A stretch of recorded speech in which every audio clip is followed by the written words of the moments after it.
Every day, we step into a storm. We wake up to notifications signaling global crises, algorithmic noise designed to keep us anxious, and the unpredictable friction of human behavior. We try to control the weather, the economy, and what other people think of us. And because we cannot control them, we feel helpless, broken, exhausted. 2,000 years ago, a man faced the exact same storm on a scale few could imagine. His name was Marcus Aurelius. He was the Emperor of Rome, the most powerful man in the Western world. Yet his life was defined by relentless crisis. He endured a devastating plague that wiped out millions, continuous betrayals by his closest generals, economic instability, and the weight of ruling a collapsing empire. He did not have a modern sanctuary. He had a tent on the freezing front lines of war. And every night, by the dim light of an oil lamp, he opened a private journal. He did not write to impress history. He wrote to survive the day. He called these writings simply to himself. Today, we know it as meditations. Inside those pages, Marcus Aurelius developed a psychological technology that French philosopher Pierre Hadot later named the Inner Citadel. A citadel is a fortress built on the highest point of a city. When the outer walls are breached, the citizens retreat into the citadel, secure behind impenetrable stone. Marcus realized that the human mind has its own citadel, a spiritual fortress that no war, no disease, no economic collapse, and no toxic person can ever breach, unless you willingly open the gates. Let us step inside the archives of the Roman Empire, decode the architecture of this ancient fortress, and break down the precise practical rules to build your own inner citadel today. To construct your own inner citadel, you must understand its architecture. Marcus Aurelius did not build his fortress with stone and mortar.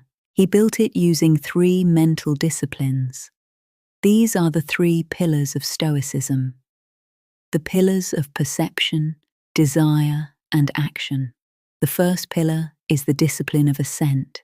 This is the pillar of absolute perception. Marcus Aurelius wrote, "Things do not touch the soul. They stand outside of it, static. All your pain, all your anxiety, comes only from your inner judgment." Think of a situation that caused you stress today, perhaps a critical email, a difficult conversation, or a sudden delay. Stoicism teaches us that the event itself is completely neutral. It is empty of meaning. It is your mind that instantly rushes in, colors the event, and labels it as bad, unfair, or disastrous. When you practice the discipline of assent, you stop this automatic reaction. You see things exactly as they are, without adding a narrative. The flight is delayed. That is a fact. The narrative is, my day is ruined. Your citadel remains intact when you refuse to allow the narrative to cross the gates. You accept the fact and dismiss the story. The second pillar is the discipline of desire. This is the pillar of acceptance and alignment. It is the ancient art of recognizing what is within your control and what is not. Epictetus, the enslaved philosopher who deeply inspired Marcus Aurelius, taught that our greatest misery comes from desiring things we cannot guarantee and resisting things we cannot avoid. You cannot control the weather, the stock market, the decisions of your boss, or the opinions of your family. If you tie your happiness to these external factors, you are building your house on quicksand. The inner citadel is built on the bedrock of your own choices, your own character, and your own actions. Everything else is outside the walls. Marcus practiced what the Stoics called amor fati, not merely tolerating the hand you are dealt, but loving it, treating every obstacle, every setback, and every change of plans as raw fuel for your growth. As he famously wrote, the impediment to action advances action. What stands in the way becomes the way. The third pillar is the discipline of action. This is the pillar of justice and duty.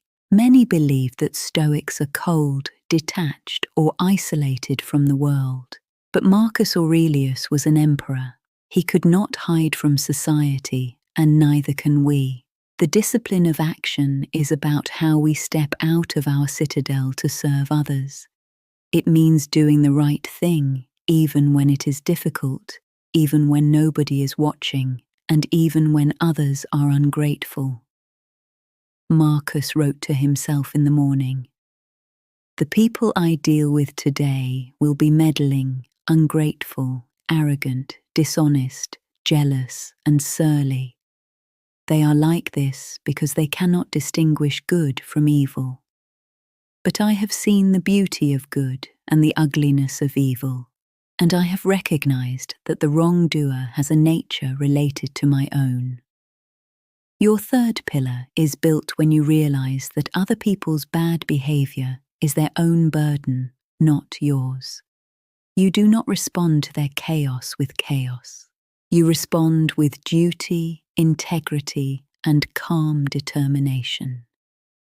The disciplines of Marcus Aurelius were never meant to remain trapped in a journal. To build your inner citadel, you must practice its defense when the world is quiet, so that it stands firm when the crisis arrives. Here are the 4 practical rules to implement in your daily life starting tomorrow morning. Rule number 1, the morning prep. Before you look at your phone, before you let the digital noise of the modern world invade your mind, sit in silence for 3 minutes. Say to yourself what the emperor said to himself every morning on the freezing front lines. "I will meet people today who are difficult, ungrateful, and self-centered. I cannot control their behavior, but I can control my response. I will choose character over conflict." By doing this, you close the gates of your fortress before the day even begins. Rule number 2, cognitive reframing. When a sudden crisis hits, a broken contract, an argument, a missed opportunity, consciously strip the event of its adjectives. Force your mind to state only the bare, objective facts. Do not say, "This is a terrible disaster that ruins everything." Say, "The project was cancelled. I must look for a new one." When you remove the emotional adjectives, you remove the power the event has over your mind.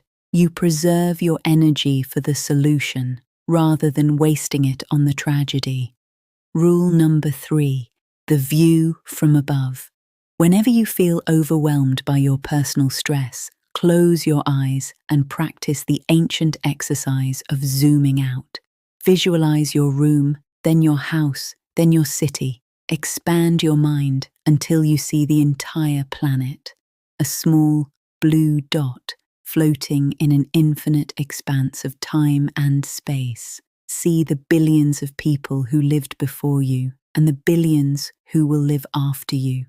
This is not to minimize your life, but to give you perspective. Most of the things we lose sleep over are drops of water in a vast, timeless ocean. Let them go. Rule number 4, the evening review. At the end of the day, open a blank notebook. Do not write a summary of events. Write a summary of your choices. Ask yourself 3 questions. What did I do well today? Where did I lose my peace? And how can I respond better tomorrow? Be compassionate, but entirely honest. This evening review is how you inspect the walls of your citadel, patching up the cracks before you sleep. Marcus Aurelius once wrote, "Nowhere can man find a quieter or more untroubled retreat than in his own soul. The world outside your walls will always be unpredictable. People will be difficult, systems will change, storms will rage. But you are no longer at the mercy of the weather. Build your fortress, guard your judgments, and live the philosophy.